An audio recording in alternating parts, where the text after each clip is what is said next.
A New York divorce lawyer died and arrived at the pearly gates. St. Peter asks him, "What have you done to merit entrance into heaven?" The lawyer thought a moment, then said, "A week ago, I gave a quarter to a homeless person on the street." St. Peter asked Gabriel to check this out in the record, and after a moment Gabriel affirmed that this was true. St. Peter said, "Well, that's fine, but it's not really quite enough to get you into heaven." The lawyer said, Wait, there's more. 3 years ago I also gave a homeless person a quarter." St. Peter nodded to Gabriel, who after a moment nodded back, affirming this, too, had been verified. St. Peter then whispered to Gabriel, "Well, what do you suggest we do with this fellow?" Gabriel gave the lawyer a sidelong glance, then said to St. Peter, "Let's give him back his 50 cents and tell him to go to hell."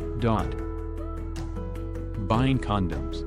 A 60-year-old man walks into a drugstore and walks up to the girl at the checkout counter. He asks her, "Do you sell condoms here?" "Sure." "What size are you?" "I do not know," he replies. "Well, just let me check," the cashier says. She unzips his pants, takes a feel, and then says over the intercom, "Extra large condoms to the checkout counter please." Extra large condoms to the checkout counter. A clerk returns with some condoms. The man pays for them and leaves the store. Later, a 30-year-old man walks into the store and up to the checkout counter. He asks the girl, "Do you sell condoms here?" The cashier replies, "Sure." "What size do you need?" "Well, I do not know." "Allow me to check for you," she says as she unzips his pants and takes a couple of tugs. She then says over the intercom, "Large condoms to the checkout counter please." Large condoms to the checkout counter.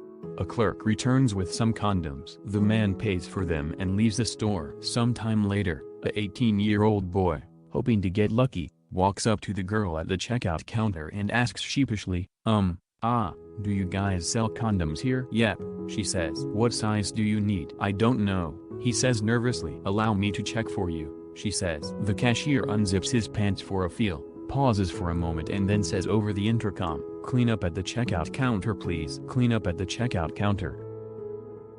Why is it called Sesame Street? They couldn't call it Times Square. So the Bears were looking for a new quarterback. The coach had put together the perfect team for the Chicago Bears. The only thing that was missing was a good quarterback. He had scouted all the colleges and even the Canadian and European leagues, but he couldn't find a ringer who could ensure a Super Bowl win. Then one night while watching CNN he saw a war zone scene in Afghanistan. In one corner of the background, he spotted a young Afghan Muslim soldier with a truly incredible arm. He threw a hand grenade straight into a 15th-story window 100 yards away. Kaboom! He threw another hand grenade 75 yards away, right into a chimney. Kablooey! Then he threw another at a passing car going 90 miles per hour. Bullseye! "I've got to get this guy," coach said to himself. "He has the perfect arm." So, he brings him to the States and teaches him the great game of football. And the Bears go on to win the Super Bowl. The young Afghan is hailed as the great hero of football, and when the coach asks him what he wants, all the young man wants is to call his mother Mom. He says into the phone, "I just won the Super Bowl." "I do not want to talk to you," the old Muslim woman says. "You're not my son." "I do not think you understand, Mother," the young man pleads. "I've won the greatest sporting event in the world. I'm here among thousands of my adoring fans." "No, let me tell you," his mother retorts. "At this very moment, there are gunshots all around us. The neighborhood is a pile of rubble. Your 2 brothers were beaten within an inch of their lives last week, and I have to keep your sister in the house so she doesn't get raped." The old lady pauses, and then tearfully says, "I will never forgive you for making us move to Chicago!" Exclamation mark, exclamation mark, exclamation mark.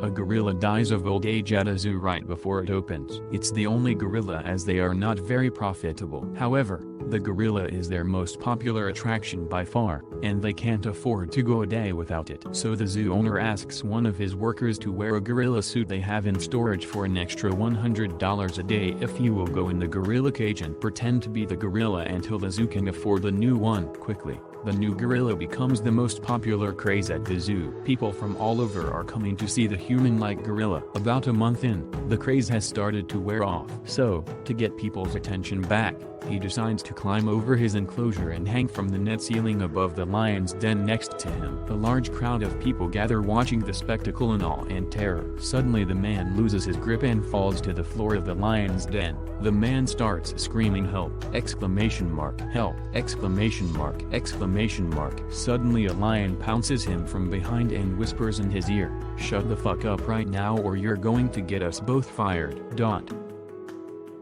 Please smash the like button, and subscribe to my channel.